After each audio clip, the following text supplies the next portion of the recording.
아멘. 오늘의 말씀은 이스라엘의 반역이라는 말씀으로 이 새벽의 말씀을 열도록 하겠습니다. 발락은 자신의 요구대로 이스라엘을 저주하지 않는 발람을 돌아가게 합니다.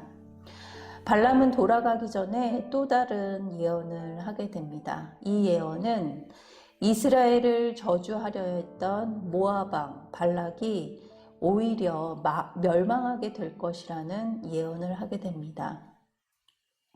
이 예언은 현재나 가까운 미래가 아니라 먼 미래의 일로 한 별과 한 규가 이스라엘에게서 나와 모압을 무찌른다라는 것입니다. 민수기 24장 17절의 말씀입니다. 내가 그를 보아도 이때의 일이 아니며 내가 그를 바라보아도 가까운 일이 아니로다.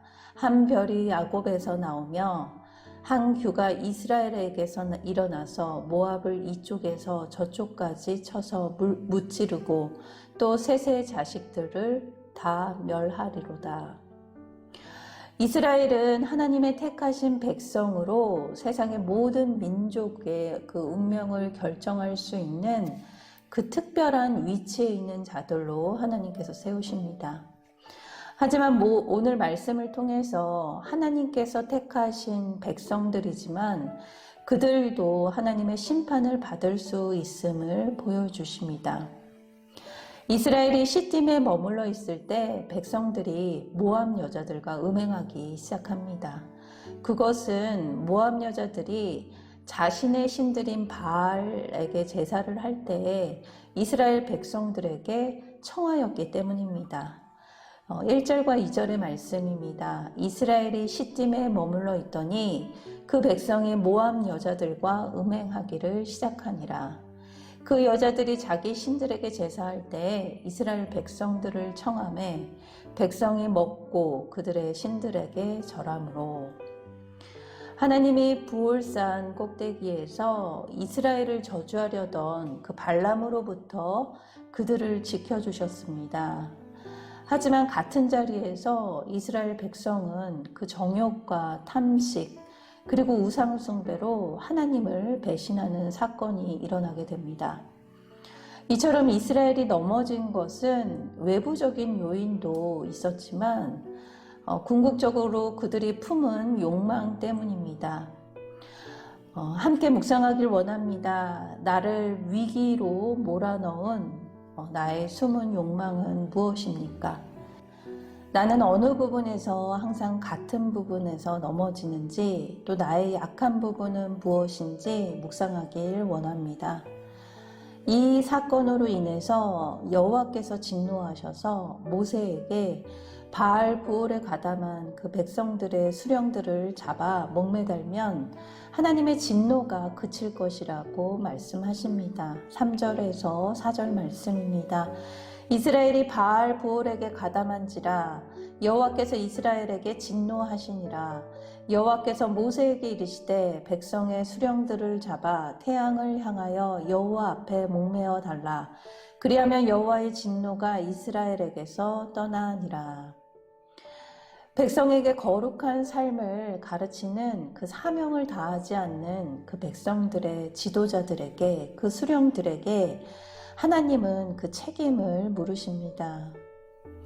이 말은 우리에게도 많은 책임을 물으신다라는 것입니다. 우리의 가정에서 우리의 일터에서 또 거룩한 삶으로 소명을 다하는 그 사명을 살지 않으면 훗날 주님의 심판대 앞에 설 때 우리 또한 그 책임을 반드시 물으신다는 말씀입니다. 그렇게 우리는 이 가르치는 사명을 다하지 않는다는 것이 우리가 해도 되고 안 해도 되는 그 선택이 아니라 반드시 해야 하는 소명의 자리라는 것입니다. 하나님의 진노로 온 회중이 그 침통에 빠지며 울 때 이스라엘의 한 남자가 미디안 여인과 또다시 음행을 저지르게 됩니다. 이를 본 아론의 손자인 엘르아살의 아들 비느하스가 두 사람의 배를 창으로 꿰뚫어 죽입니다. 6절에서 8절의 말씀입니다. 이스라엘 자손의 온 회중이 회막문에서 울 때 이스라엘 자손 한 사람이 모세와 온 회중의 눈앞에 미디안의 한 여인을 데리고 그의 형제에게로 온지라. 제사장 아론의 손자 엘르아살의 아들 비느하스가 보고 회중 가운데에서 일어나 손에 창을 들고 그 이스라엘 남자를 따라 그의 막사에 들어가 이스라엘 남자와 그 여인의 배를 꿰뚫어서 두 사람을 죽이니 연병이 이스라엘 자손에게서 그쳤더라.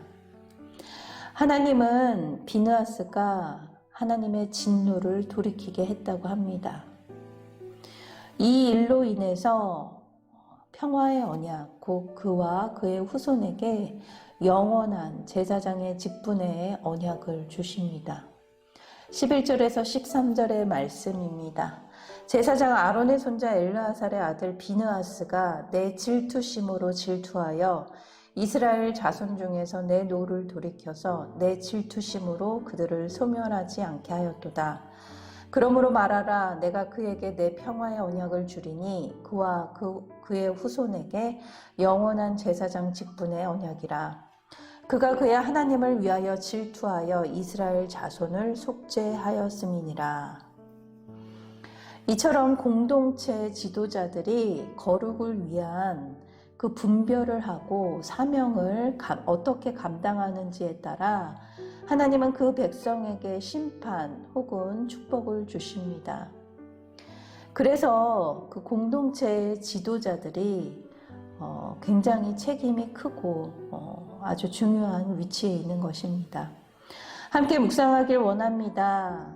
나는 내가 속한 가정에서 또 일터에서 공동체에서 지도자로서 심판을 초래하고 있습니까? 아니면 분별하여 축복의 통로가 되고 있습니까? 저와 여러분을 통하여 평화의 언약이 세워지는 하루가 되길 기도합니다. 비느하스가 죽인 그 시므리아 고스비의 이름과 그 가문이 상세히 소개된 것은 그들이 유력한 가문에 속한 인물이었음을 보여주고 있습니다. 하나님은 이런 모세에게, 이런 이스라엘 사람들에게 위기를 초래한 미디안인들을 대적하여 치라고 명하십니다. 16절에서 17절 말씀입니다. 여호와께서 모세에게 말씀하여 이르시되 미디안인들을 대적하여 그들을 치라. 이는 그들이 그 가나안 입성을 앞두고 있는 이스라엘을 다시 불신앙과 그 멸망의 위기로 몰아넣었기 때문입니다. 주님을 믿는 성도들에게 가장 큰 위기는 하나님과의 단절입니다. 이런 위기는 내 안의 욕심을 자극하는 달콤한 유혹과 속임수로 다가옵니다. 함께 묵상하길 원합니다. 하나님과 나와의 관계를 단절시키는 달콤한 유혹이나 그 속임수는 지금 무엇입니까? 오늘 말씀을 통해 우리는 알게 됩니다. 하나님께서 우리를 택하여 백성을 삼아주시고 또 제사장 나라가 되는 축복을 주셨습니다. 하지만 우리는 정욕과 욕망으로 넘어질 때가 있습니다. 그래서 나의 연약한 부분을 분별하는 것은 지혜입니다. 그 유혹을 대적하며 승리하는 저와 여러분이 되길 기도합니다. 또 나에게 주신 소명의 자리에 가르치는 사명을 다하여 나의 가정에서 또 일터에서 공동체에서 주님을 전하는데 전심을 다해 나아가는 저와 여러분이 되길 기도합니다. 오늘 말씀을 묵상하시면서 다 같이 기도하도록 하겠습니다. 사랑의 하나님, 오늘 말씀을 보며 다 이룬 것 같지만 숨은 욕망으로 가나안 땅을 목전에 두고 죄를 저지르는 이스라엘 백성들을 보게 됩니다. 이미 주님께서 택하신 백성으로 저 또한 부름을 받았지만 저에게도 연약한 부분들이 있습니다. 전해야 할 자리에 입을 다물고 가르쳐야 할 자리에 제대로 전하지 못한 그 회피하는 마음을 회개합니다.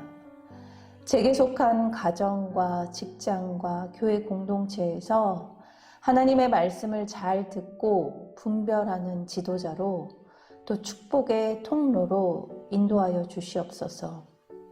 오늘도 입술을 열어 분별의 영을 허락해 주시며 하나님과 단절하게 하는 죄를 단호히 끊어내고 유혹을 물리치는 하루가 되길 기도합니다. 오늘 하루도 인도하여 주시옵소서. 감사드리며 예수님의 이름으로 기도드립니다. 아멘.